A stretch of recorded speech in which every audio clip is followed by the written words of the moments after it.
Here's an example to illustrate a few of the points that I've made. Is class E1 here that extends Java IO exception. IO exception is a checked exception, and that's fine. And we've got an abstract class which extends E1. I've not bothered putting any code in here, but of course you could do. Inside there you could put some stuff in. Right, here's an interface. It's just got a single method in it. That's quite okay. And here's another interface, I2, and we can see down here that if we put this in like that, you'll get a compiler error. That's what's commented out, and the reason for that is I2, being at the top of the tree, has implicitly got something called hash code that returns an integer. It's got that implicitly from object. But the trouble is the version in object has no throws clause. So the throws clause here is certainly going to throw a broader range of exceptions than the one in object. And so that will give a compiler error. Here we've got MO here, which just throws E1. That's fine. And in this interface I3, which extends both of them, we're overriding that version in I2 with a version here which throws E2. And that's okay because E2 is a narrower range of exceptions than E1 because it's a subclass. It doesn't matter that it's an abstract class, it is a subclass. That's the only thing that matters.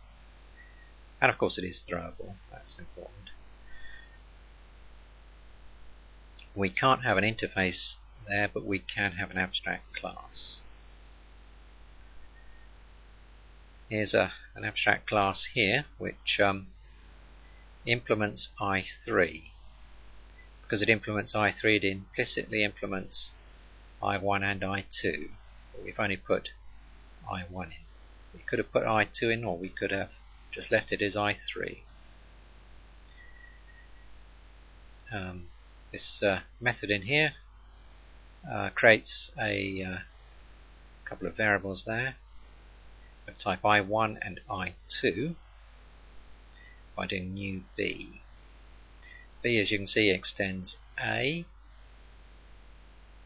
and without even looking at that, we know that A implements I1, I2 and I3, so that's quite fine.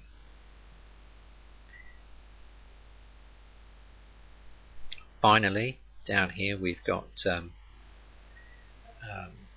we're implementing this version which is inherited into there of MO, which it gets from there. And you'll notice here that we're just got a return statement in return 8. It turns out that you don't in fact have to have a throw statement in, even though it's got a throws clause. It's not absolutely required to put a throw statement in anywhere in there. If you do put one in though, in this case you'll have to bear in mind that E2 is an abstract class. The normal thing to do in a throw statement is to put throw and then new and the appropriate class, the appropriate exception of course. You can't do new of E2 because it's abstract, so what you'd have to do is throw some concrete subclass of E2, and that's what you would have to do if you put a throw clause in there, in that body.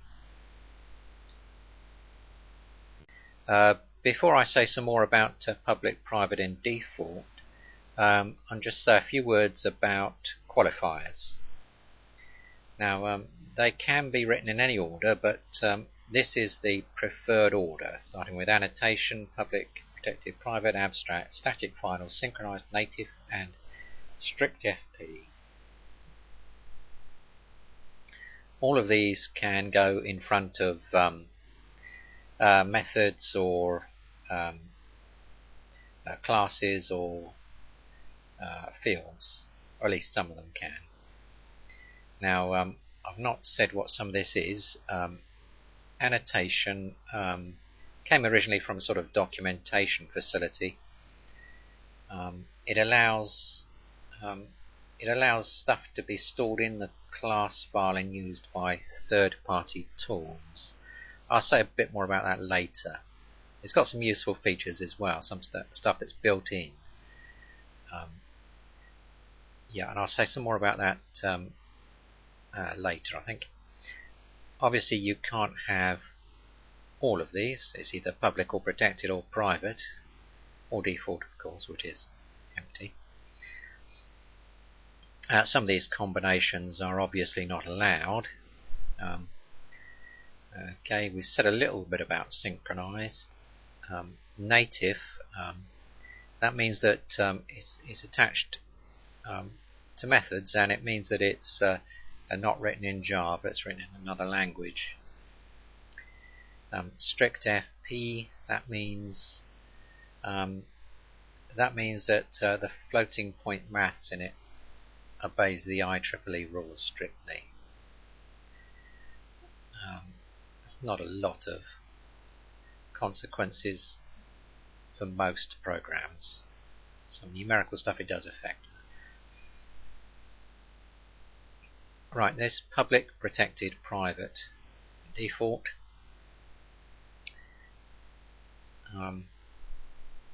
This is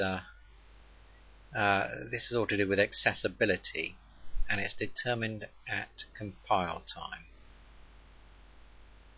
There's also protected in here, by the way, but I'm just keeping to these three at this moment. I'll discuss protected very shortly. Right, public, private, and default are very easy, really. To access a private field or method, you must be in the same class as the field or method. The field or method can't be seen outside the class. That means a subclass could use the same method name and it wouldn't override, because the method in the class doesn't exist as far as the subclass is concerned.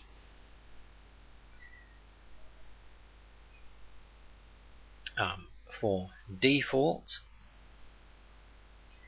you must be in the same package. Fields, methods, and classes with default access are invisible outside the package they're declared in.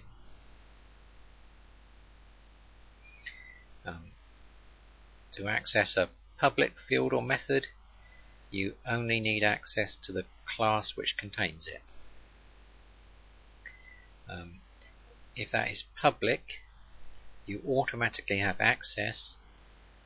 Otherwise, if it's default, you must be in the same package. Now you might think there's no point in declaring a method to be public if the class is default.